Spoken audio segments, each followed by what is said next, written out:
You're listening to Pre-Market Prep. I'm Brianna Valesky in for Joel L. Kahn, and we're on the line with Cate Long. She's a municipal bonds expert as well as the founder of Puerto Rico Clearinghouse. Cate, thank you so much for joining us. How are you doing on this Friday morning? I'm great, Brianna. Thanks for letting me be here with you. Absolutely. So let's just jump right into it. What is going on in Puerto Rico right now? So in Puerto Rico, events are starting to move really quickly. We've talked about what's happening there for a couple years, actually, but now we're really getting into the point where many forces are coming together. Many people are working on the issue. Basically, probably the primary thing is the Treasury Department leaked a story into the media suggesting that they could create almost what we call a lockbox account and collect tax revenues from Puerto Rico and pay bondholders. This provides a lot of security to bondholders to do new deals, especially possibly a short-term deal because Puerto Rico needs to borrow money just to keep, going for operating expenses this year. Congress is starting to hold hearings and get more information on the table. Congress and others, bondholders, want the island, Puerto Rico, to file their financial statements for 2014 so we can have a little bit of picture, audited numbers of what's happening. There's a lot of stuff happening on the island in terms of corruption, which has been a substantial problem for Puerto Rico. And just today, this morning, was announced the FBI has issued a number of subpoenas to both current and former government officials regarding fundraising activities for the water utility. They might spear some really big fish with this and really shake up the political establishment in Puerto Rico. So that's very exciting news for those of us that have been watching what's happening. Yeah, absolutely. So you mentioned the Treasury Department leaked this story? No, that's my opinion. I mean, I see. The story.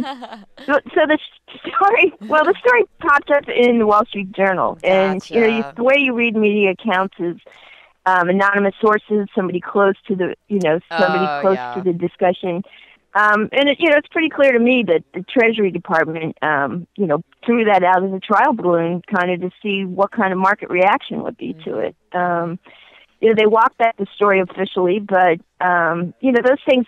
Wall Street Journal just doesn't run stories based on, somebody that they met at the coffee shop. So, absolutely. You just kind of standard operating procedure for how these stories get moved. Yeah, absolutely. So do you think Puerto Rico is kind of taking the right steps or sort of getting well positioned to move itself out of this bad place? Yeah, on a couple levels. So you just have the operating activities of the government there. And they radically need to be downsized and sort of made more efficient. They operate almost like they're in 1960 down there. For example, the Treasury Department, the Office of Management and Budget, and the Government Development Bank, which borrows money, none of them have linked information systems. So they never really know how much cash they have, which is kind of mind-boggling for a government in this day and age. Yeah. So those are steps that are getting taken. There's just some radical transformations. And then yesterday, the Puerto Rico Senate passed some legislation that the Senate President, Eduardo Batia, has been pushing for a while on the reform of education. And student test scores in Puerto Rico are, probably 40% lower than the lowest state on the mainland, Mississippi. Wow. I mean, it's horrific. And it's just so deeply unfair to spend that money and for these kids not to be prepared. So, there's some things that are happening that are really going to hopefully shake up the island and really provide, better government in the future and hopefully less corrupt government. Yeah. We've got a comment of one of our chatters saying something about, what if they tried ending the welfare state in Puerto Rico? I think it's a little bit of sarcasm there. But yeah. Interesting. Yeah, so Puerto Rico, because it has such, there's what, on the mainland would be equivalent for poverty, there is a lot of federal transfers of, whether it's, food stamps or, age-dependent children, all Medicaid. I get, just there's a lot there. But that's the way it is. It's been poor for, hundreds of years there. Yeah. And the way the federal system is, there's just a lot of federal transfer of federal money that goes. And I figured there's about 22% of their GDP is federal transfers. So it's pretty high. Yeah, absolutely. Well, let's shift focus back into the United States. Of course, we always have to get your update on Illinois. Like, what is it, like the most corrupt state or one of the most corrupt states in the country? So currently, I would say it's probably the most corrupt state on the mainland. God, yeah. Because I think, as we've said in the past, 4 of the 8 previous governors went to prison, and I don't know if there's another state, even Louisiana, that matches that. Right now, yeah, they have a new governor, which is very exciting for the state. I think who's a Republican, former private equity executive, guy that's very comfortable with numbers, and Sure. he just has locked horns with legislature. And I think he's trying to systemically or through the law kind of remove some of the corruption in the state, and things like workers' comp, like very lax workers' comp rules that are abused. So I don't know if he's going to clean up the state. He doesn't Rower, this is he doesn't come across, he doesn't promote himself as someone that's avenging angel to clean it up, the system there. But I think that's sort of his underlying motivation. Okay. So it's a little bit potential light at the end of the tunnel for Chicago then? Or So not quite Chicago's there a yet? different case Oh, yeah. than the state of Illinois. Yeah. And it's a similar situation as Puerto Rico, where the government has never really downsized there, and you have to ask if the government's the appropriate size for the ability of people to be taxed and the services they need. Rahm is Emmanuel, Democrat, just doesn't seem to have an appetite to do any downsizing, so he's proposed this property tax increase to support the pension funds there. And it's an interesting dynamic. I think that the citizens can swallow the property tax increase, but he still just needs to get his arms around what kind of services that city's providing. Mm-hmm. Yeah, you mentioned some of these municipalities that are just like so far bigger than they need to be to function. Are there any examples of ones that you can think of that have really streamlined the municipal operations in a workable way? Well, they don't get any media attention. They're rated AAA, Yeah. and none comes to mind. But if you just look, on Moody's or any rater site and look for AAA rated municipalities, there's a lot of them out there that are quietly getting the business done every day. And when positions become empty in the government, they make a decision whether that's a needed function. And the government's general problem is that they create programs to fix things, and then once things are fixed, they never end the program. They just perpetuate it. So you get these layers and layers and layers of programs in governments that have never, or rarely get adjusted unless there's a huge fiscal crisis where they need to go in with an axe and just kind of chop everything. But you don't get enough rational kind of analysis of the functions of government and whether services that are being provided are really necessary. Yeah, absolutely. So you also mentioned that we have to add Kentucky to the bad boy pile. Tell us what's going on there. Yep. Oh my God. Yep. Kentucky. So Kentucky has the worst funded state pension in the United States, even worse than Illinois. Wow. And they've just been underfunding it. Basically the main system that serves the general employees of the state has probably about 15% of the assets that are needed, to sustain itself over the long term. Wow. And that's horrific. I mean, even Illinois has got about 40%. So, oh God. And they've just put off raising taxes there. They keep issuing debt and building stuff, but they don't address these pensions. And they also have an issue with the teacher's pension. And so they have a governor's race in 2016, and this pension story's kind of, been one of the primary issues, although it's very hard to explain. And the candidates themselves don't seem to be that knowledgeable about how to fix it or what sort of the scope of the problem is. Yeah, but Kentucky, and I think Kentucky also probably is on the corruption scale is, close to or near where Illinois is. So again, you have these problems where you get to this, sort of poorly managed fiscal situations that go along with corruption. So what happens when they just run out of money? They just stop paying people? I guess that's kind of what happened in Detroit. They just run out of money for the pension funds. Yeah, no, pensions were fine in Detroit, basically. But, you look at Detroit, and before they went into bankruptcy, the Mayor Dave Bing, cut 25% of the employees and reduce the salaries 10% of those that remained. So there was a substantial downsizing in Detroit before they went into federal bankruptcy. Okay. Which is very different in Puerto Rico, because in Puerto Rico, in fact, they increased the number of employees over the last year in the government, as they claim that they're having these massive fiscal problems. So, again, it's just, running governments are hard. I think it's underestimated. Not only is it just hard to manage it, but there's all the political dynamics that are part of it. And no politician wants to cut employees. Yeah, absolutely. And Puerto Rico's got an interesting situation where they can't file for, Chapter 11 because they're not technically a state? Correct. Chapter 9, which is municipal bankruptcy. Yeah. And for some quirk, when Congress wrote the law, they excluded Puerto Rico and the other territories, because Guam has had problems too. But they excluded the territories from having access to federal bankruptcy.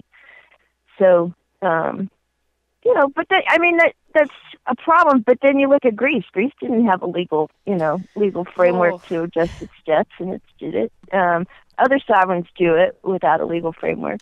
So everyone says it's a problem. It is kind of a problem, but it can be done without, having a court setting to do it in. Yeah, absolutely. So one thing that you also mentioned is talking about interest rates and deflationary issues. Tell us what you're looking at in that. Yep. So the thing I've looked at for years is, oddly enough, the commodities index in Australia, which is published by the Reserve Bank of Australia, the RBA.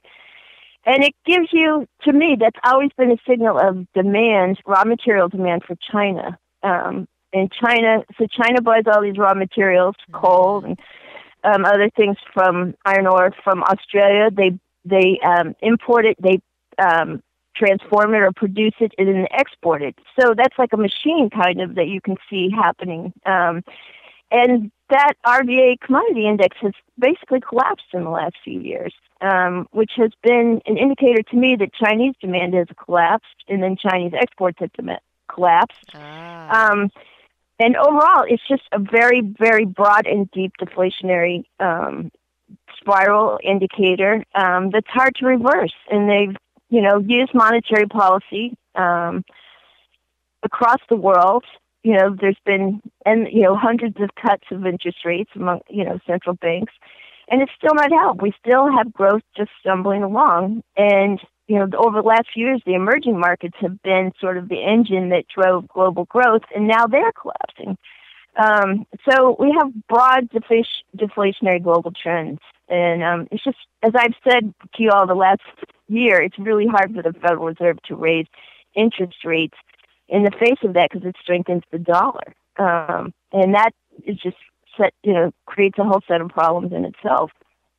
So probably unlikely to see any interest rate increases in 2015. And now they're, sort of market consensus is looking more at March of 2016. Right. Yeah, absolutely. That's the next thing I was going to bring up is it's shifted to the spring of next year. Of course, I mean, there was one Fed officer we saw in the minutes from the last meeting that thinks we won't get a rate hike until 2017. I mean, there's some people that think that we can't ever raise interest rates. Are we stuck here forever? Close down the Fed, right? Yeah. Yeah. So yeah, I mean, there's all these economic factors where our economy seems to be growing, and then we're seeing the slowed growth in China. And honestly, I get their hesitation because you don't want to raise interest rates and then have to go back and do QE4. So, I mean, I totally get right. that. Yeah. But are you in line with a spring of 2016 interest rate hike? Does it seem doable to you?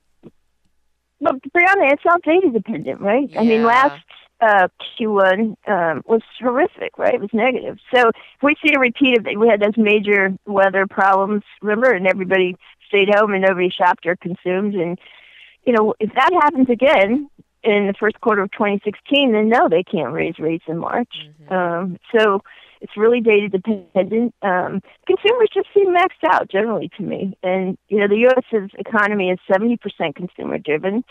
And,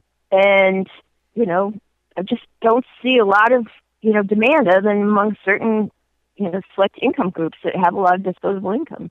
So you said, But for the mass of people, look at Walmart again. I mean, that's sort of right. the bellwether of the middle class. Yep. And Yeah, great point. Great point that it's like, what was the phrase used? Consumers are just maxed out or topped out. mhm, Yeah, yeah, exactly. which is the bulk of the economy. Even if we do have some of these spenders on the top, 10 or Mhm, 5% of the country still spending money, it's like when the majority of your economy is not spending money, then that doesn't seem to be a very good indicator. We right. talked briefly about, you mentioned China and emerging markets. Anything else you're seeing in those spaces? Yeah, it's China's just trying really hard to um, you know, adjust its currency, depeg its currency, become part of the IMF basket, right? Which would Mm-hmm. allow, this is the SDR basket, which has the U.S. dollar in it, and the yen, Japanese yen, and the euro, and would allow them greater convertibility of the yuan, so the renminbi. So there's a huge thing happening on a central basis for the Chinese.